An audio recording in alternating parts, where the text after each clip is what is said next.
Hi everyone, it's me Anjali Verma, your educator. और आज की इस वीडियो में हम बात करने वाले हैं केमिस्ट्री के मोस्ट इंपॉर्टेंट टॉपिक्स की। तो starting with the first chapter जो कि है सॉल्यूशंस। तो यहाँ पे देखो, सबसे पहले हेनरीज लॉ, इसके क्या लिमिटेशंस हैं, क्या एप्लीकेशंस हैं, ये पूछे जाते हैं।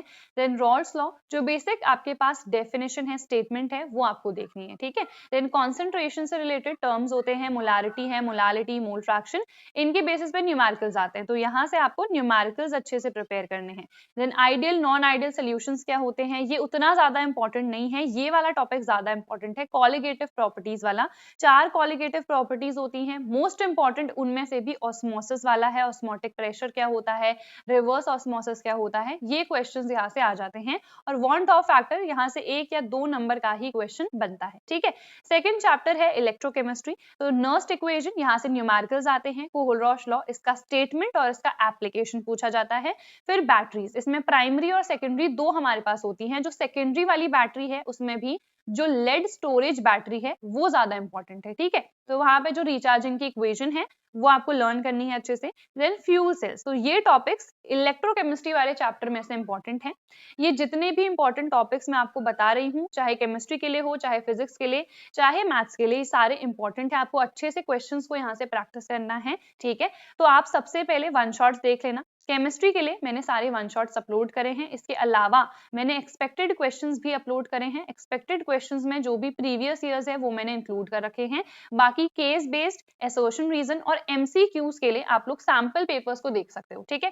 सैंपल पेपर्स के लिए कौन सी बुक को प्रेफर करें, तो एक ही बुक में बता देती हूँ, हर वीडियो में आपके साथ एक ही बुक शेयर करती हूँ, क्योंकि इस बुक में ना आपको सारे सैंपल पेपर्स मिल जाएंगे। अलग अलग बुक्स आपको परचेस करने की जरूरत नहीं पड़ेगी। ये पीसीएम के लिए है, ये वाली बुक पीसीबी स्ट्रीम के लिए है, ठीक है। कॉमर्स और ह्यूमैनिटीज के लिए भी अवेलेबल है। तो यहाँ पे सिर्फ पीसीएम के सैंपल पेपर्स नहीं है, सारे सब्जेक्ट्स के हैं, ठीक है। जैसे ये रहा English, physical education, computer science, physics, chemistry, maths तो है ही, इसके अलावा ये 3 सब्जेक्ट्स भी यहाँ पे अवेलेबल हैं जिनके सैंपल पेपर्स आपको मिल जाएंगे। ब्लूप्रिंट भी आपको मिल जाएगा कि कौन से चैप्टर से कितने मार्क्स के क्वेश्चंस आ रखे हैं, किस टाइप के क्वेश्चंस आए हैं। इसके अलावा यहाँ पे जो सीबीएसई ने सैंपल पेपर लॉन्च करा था उसका प्रॉपर सोल्यूशन भी गिवन है। इसके अलावा कुछ सॉल्व पेपर्स गिवन है और कुछ यहाँ पे अनसॉल्व है। तो ये बुक की जो बाय लिंक है मैं आपको डिस्क्रिप्शन में प्रोवाइड कर दूंगी। सारे ही सब्जेक्ट्स के आपको यहाँ पे सैंपल पेपर्स मिल रहे हैं, तो काफी अच्छी डील है। अलग अलग सब्जेक्ट्स के लिए आपको अलग अलग बुक्स परचेस करने की जरूरत नहीं पड़ेगी, ठीक है। नेक्स्ट चैप्टर है हमारे पास केमिकल काइनेटिक्स। तो इसमें ऑर्डर क्या होता है, मॉलिक्यूलरिटी क्या होता है, इन दोनों में डिफरेंस भी पूछ लिया जाता है। रेट लॉ एक्सप्रेशन आपको आना चाहिए, integrated rate equations, zero order और फर्स्ट ऑर्डर की, एंड इनकी हाफ लाइफ की इक्वेशन। इनका देखो, इंटीग्रेटेड रेट इक्वेशन का डेरिवेशन भी इंपॉर्टेंट है और यहाँ से न्यूमेरिकल्स भी पूछे जाते हैं। फिर कोलिजन थ्योरी क्या होती है, इसकी स्टेटमेंट क्या है, कैसे आप एक्सप्लेन करोगे, ये पूछ लिया जाता है। फिर D and F block elements की बात करें तो यहाँ पे जनरल प्रॉपर्टीज पूछी जाती हैं। ये वाला मोस्ट इंपॉर्टेंट टॉपिक है, इसको तो बिल्कुल छोड़ के मत जाना कि अगर मेरे पास ट्रांजिशन एलिमेंट्स हैं, डी ब्लॉक एलिमेंट्स हैं, तो कलर्ड कंपाउंड्स क्यों बना रहे हैं, ठीक है। वेरिएबल ऑक्सीडेशन स्टेट को क्यों एग्जिबिट कर रहे हैं, इस टाइप से क्वेश्चंस आते हैं। लैंथेनॉइड्स, एक्टिनॉइड्स क्या होते हैं, इनका डिफरेंस, और ये पहले डिलीट हो चुका था, अब वापस आ चुका है। KMNO4 और K2Cr2O7, इनकी प्रिपरेशन भी पूछी जाती है। कुछ प्रॉपर्टीज है, जैसे आपको पता है ऑक्सीडाइजिंग एजेंट के तौर पे हम इनको इस्तेमाल करते हैं, तो कैसे इस्तेमाल करते हैं, ये कुछ इक्वेशंस है, वो आपको देखनी है। देन कोऑर्डिनेशन कंपाउंड्स, यहाँ पे नोमेनक्लेचर 1 या 2 नंबर का आ जाता है।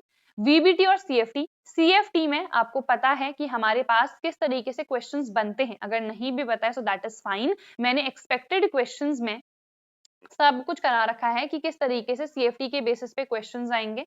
VBT के बेसिस पे अगेन कुछ डिफरेंट क्वेश्चंस आते हैं। यहाँ पे आपको प्रॉपर्ली एक्सप्लेन करना आना चाहिए। इसके भी मैंने क्वेश्चंस करवा रखे हैं प्रैक्टिस एक्सपेक्टेड क्वेश्चंस में, तो एक बार जरूर देख लेना, क्योंकि यहाँ से सिर्फ थ्योरी नहीं आती है, अलग अलग क्वेश्चंस भी आते हैं। देन आइसोमेरिस, पहले ये वाला टॉपिक डिलीट हो चुका था, अब वापस आ चुका है, तो चांसेस हैं कि यहाँ से क्वेश्चन बन सकते हैं, ठीक है। उसके बाद haloalkanes and haloarenes. तो देखो, यहाँ से ऑर्गेनिक केमिस्ट्री हमारी स्टार्ट होती है, और ऑर्गेनिक में नोमेनक्लेचर और जितनी नेम रिएक्शंस है वो सब इंपॉर्टेंट है, ठीक है। तो कंप्लीट ऑर्गेनिक का हमें अच्छे से नोमेनक्लेचर भी आना चाहिए, और जितनी भी नेम रिएक्शंस हैं पूरे ऑर्गेनिक में, सारी नेम रिएक्शंस आपको अलग से लिख लेनी है। प्रैक्टिस करनी है। स्पेसिफिकली इस चैप्टर की बात करें तो ग्रूव्स प्रोसेस पूछा जाता है, जिसको हम ल्यूकास टेस्ट भी बोलते हैं। बॉइलिंग पॉइंट सॉल्युबिलिटी किस तरीके से वैरी करेंगे, किसी भी ऑर्गेनिक कंपाउंड में दे दिया जाएगा कि इनका बॉइलिंग पॉइंट कम क्यों होता है, ज्यादा क्यों होता है, तो आपको रीजंस पता होने चाहिए। यहाँ से रीजन बेस्ड क्वेश्चंस आ जाते हैं, ठीक है। उसके बाद SN1 SN2 मैकेनिज्म हमारे पास क्या होता है, किस टाइप की रिएक्शंस होती हैं। हैलोएरिन्स लेस रिएक्टिव क्यों होते हैं, अगर आप सब्स्टिट्यूएंट्स ऐड कर दोगे तो रिएक्टिविटी में क्या इफेक्ट पड़ेगा, क्या डिफरेंस आ जाएगा। रिएक्टिविटी इंक्रीज करेगी, कब इंक्रीज करेगी, जब डिक्रीज कर रही है तो कब डिक्रीज कर रही है, उसका रीजन। तो अगेन यहाँ से रीजन बेस्ड क्वेश्चंस आते हैं। पॉलीहैलोजन कंपाउंड्स की रिएक्शंस इंपॉर्टेंट है। DDT यहाँ पे से मोस्ट इंपॉर्टेंट है। BHC फ्रियॉन्स क्या होते हैं, देन हमारे पास क्लोरोफॉर्म है, इसको डार्क कलर्ड बॉटल्स में क्यों रखते हैं, इस टाइप के क्वेश्चंस आते हैं, ठीक है। फिर अल्कोहल, फिनॉल एंड ईथर, तो यहाँ पे प्रिपरेशन है अल्कोहल की, ये जितनी रिएक्शंस है ना, तो यहाँ पे प्रिपरेशन हो रही है अल्कोहल की। कार्बोनिल कंपाउंड्स का रिडक्शन करेंगे तो हमको अल्कोहल मिलता है। अल्कोहल का ऑक्सीडेशन करेंगे तो हमें कब एल्डिहाइड मिल रहा है, कब कीटोन मिल रहा है, रिएक्शंस है आपको देखनी है। डिहाइड्रोजनेशन रिएक्शन देन पूछी जाती है। ग्रिग्नार्ड रिएजेंट, एल्कीन्स, फर्मेंटेशन, ये भी कुछ अल्कोहल बनाने की हमारे पास रिएक्शंस हैं, तो again you have to see these also. Then boiling point solubility, ये हर जगह पूछा जाएगा कि किसका ज्यादा होता है, क्यों ज्यादा होता है, क्यों है, रीजन वाले, ठीक है, तो reason based questions. Then acidic dehydration, उसके बाद ल्यूकास टेस्ट, जिसको ग्रूव्स प्रोसेस भी कहते हैं। विक्टर मेयर टेस्ट है।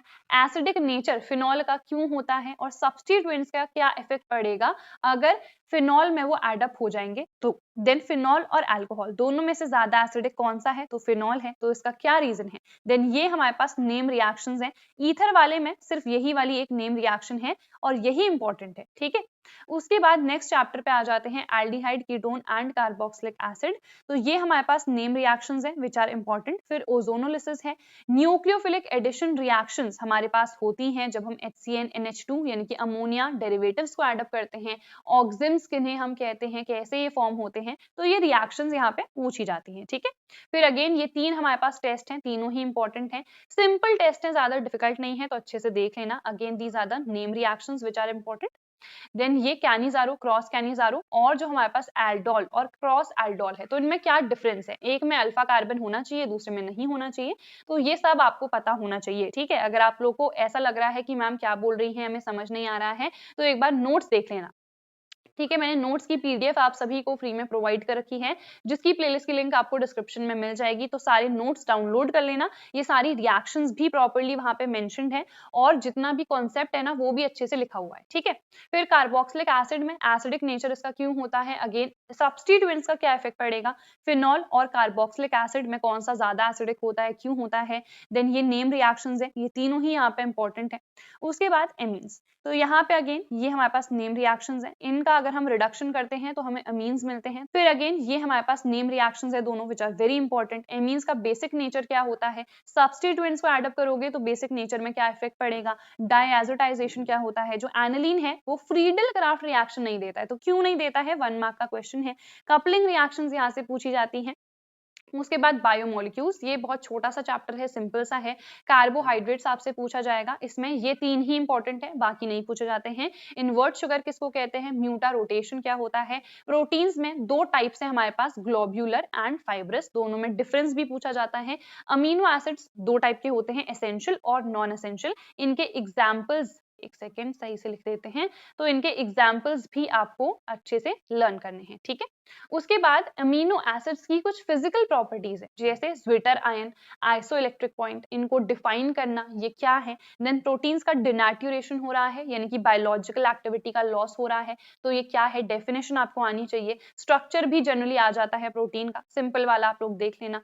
विटामिन से क्वेश्चन आ सकते हैं, अगेन यहाँ से 1 या 2 मार्क के ही क्वेश्चन आएंगे, ज्यादा इंपॉर्टेंट नहीं है, बट अगेन यही है कि ये इजी है, आप इजिली लर्न कर सकते हो, क्योंकि ये हमारी एवरीडे लाइफ से भी रिलेटेड होता है। वैसे भी आपको पता होना चाहिए कौन सी चीज से हमें कौन सा विटामिन मिलता है, तो ये तो आप लोग लर्न कर ही लेना, हेल्थ बेनिफिट भी है और एग्जाम पॉइंट ऑफ व्यू से भी इंपॉर्टेंट है, ठीक है। फिर न्यूक्लिक एसिड्स, न्यूक्लियोटाइड किसको कहते हैं, न्यूक्लियोसाइड किसको कहते हैं, ये आपको पता होना चाहिए, ठीक है। तो इस तरीके से क्वेश्चंस पूछ लिए जाते हैं, आपको देखने हैं, और PDF आप लोग नोट्स की जरूर डाउनलोड कर लेना, क्योंकि आपको बहुत बेनिफिट मिलेगा अगर आप नोट्स डाउनलोड करोगे, तो लास्ट मिनट पे आपको बस उनको रिवाइज करना होगा, खुद से बनाने की अभी जरूरत नहीं है, ठीक है। तो ये इंपॉर्टेंट टॉपिक्स हैं। आई होप होप ये वीडियो आप सभी लोग को पसंद आई होगी। हम मिलेंगे हमारी नेक्स्ट वीडियो में। Till then bye everyone, take care and all the very best. और अगर ये वीडियो आपको पसंद आई है तो अपने फ्रेंड्स के साथ यार जरूर शेयर कर देना। मिलते हैं नेक्स्ट वीडियो में।